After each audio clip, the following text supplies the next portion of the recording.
नमस्कार.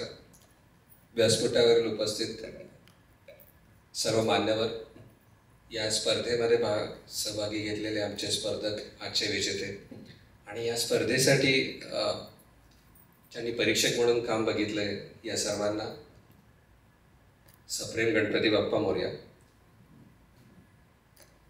सरकारी कार्यालय किंवा सरकारी विभाग हे तसे वृक्ष असतात, पण आज NPCB मध्ये काम करणारे आपले बुसकुटे साहेब इतकं सुमधुर आणि रसाळ बोलून गेलेत की आता मला काय बोलावं हे कळत नाही.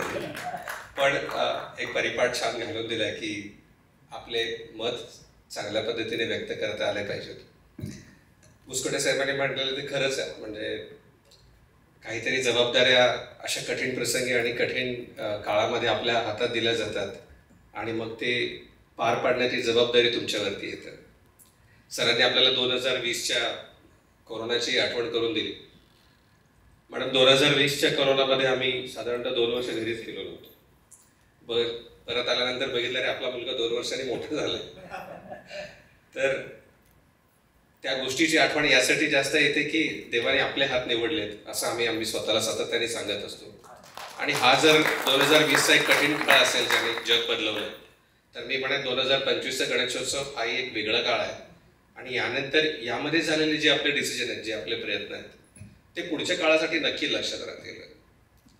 2025च्या सुरुवातीला माघी गणेशोत्सव झाला आणि जस्ट 2 दिवसांमध्ये विसर्जन होणार आहे आणि कोर्टाने ऑर्डर काढली की यावेळेसच्या गणेशोत्सवानंतरचे जे काही विसर्जन होईल ते तुम्ही नैसर्गिक स्रोतामध्ये करायचं नाही.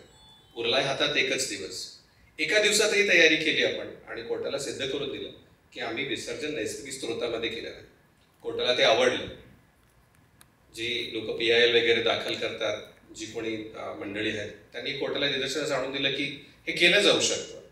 मग कोर्टाने परत दाखवून दिलं की आता आपल्याला खरंच नेचरसाठी काही करायचं आहे, एन्व्हायरमेंट वाचवण्यासाठी काही करायचं. मग जबाबदारी टाकली गेली आणि त्या जबाबदारीचं शुभधनुष्य महापालिकेने खरोखर पेललंय असं मी म्हणेन. मागच्या वर्षीचे आकडे असे होते की 80% विसर्जन नैसर्गिक स्रोतात व्हायचं आणि 20% विसर्जन आमच्या कृत्रिम तलावात व्हायचं. यावेळेस आम्ही आकडे बदलवलेत. 80% विसर्जन यावेळेस कृत्रिम तलावात आहे आणि 20% विसर्जन 20% तेही माननीय हायकोर्टाने जे मंजूर केलंय तेवढंच आणि तेवढंच आम्ही नैसर्गिक स्रोतामध्ये होऊ दिलंय. बरं, नैसर्गिक स्रोतांमध्ये झाल्यानंतरही आमच्या एका विभागाने यामध्ये काम केलं आणि जे विसर्जन झालंय, विसर्जित झालेला जो रेसिड्यू आहे तोही आम्ही बाहेर काढला आणि तोही 10,000 मेट्रिक टनच्या आसपास जमा झाला. याच वर्षी आम्ही 1,000 मेट्रिक टन, हा एक सार्वकालिक रेकॉर्ड आहे, 1,000 मेट्रिक टन आम्ही शाडूची माती आपल्या गणेश मूर्तिकारांना दिली.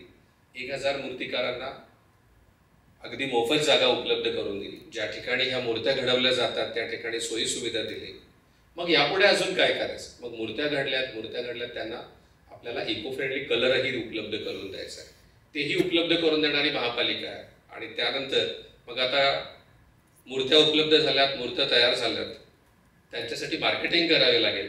आम्ही काही क्विक कॉमर्स कंपन्यांशी संपर्क साधला, काही मोठ्या दुकानांशी संपर्क साधला आणि त्यांना प्लॅटफॉर्मही उभं करून दिलं. आपल्याला सांगायला आनंद वाटेल, माझ्या घराजवळ दरवर्षी गणेश मूर्तीचं एक मोठं दुकान लागतं. यावेळेस 2 दुकानं लागली होती. एक नॉर्मल गणपतीचं दुकान होतं आणि यावेळेस इको फ्रेंडली गणपतीचंही दुकान होतं. मी म्हटलं प्रशांत जिंकलास. एवढं करून आम्ही थांबलो नाही. यानंतरच्या पुढच्या गणेशोत्सवाची तयारी इनफॅक्ट महापालिकेने आत्ताच सुरू केली आणि यामध्ये अजून काही नवीन उपक्रम करता येतील का?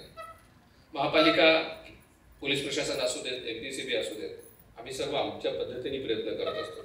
पण जोपर्यंत हे जनता मनावर घेत नाही आणि जनतेच्या मनावरती राज्य करणारी जी आपली एक सर्वात महत्त्वाचं जे माध्यम आहे ते म्हणजे आपलं वृत्तपत्राचं माध्यम, आणि यांनी जर खरंच प्रयत्न केले, मला माझे पत्रकार मित्र सांगतात करणारे जे की आम्हाला बातमी द्यायची असते, एकतर चांगली बातमी देऊ ती तुम्ही द्या, नाहीतर ती जागा आम्ही वाईट बातमी करून भरून टाकू. मग चांगली बातमी देण्यासाठी तुम्हाला चांगलं काम करावं लागेल आणि ते चांगलं काम करून लोकांपर्यंत जर ते पोहोचलं तर लोक त्याला पॉझिटिव्हली घेतात. महापालिकेच्या कामाचं कौतुक 2020 साली खूप झालं. कोरोनामध्ये आम्ही प्रचंड काम केलं. आपण प्रत्येक जण जाणतात की महापालिकेच्या कामाला जोपर्यंत आपला प्रतिसाद येत नाही तोपर्यंत त्याला यश मिळू शकत नाही. प्रयत्न करणं आपल्या आमच्या हातात नक्कीच आहे, पण आपल्या सर्वांकडनं हा पाठबळ मिळणं खूप आवश्यक असतं.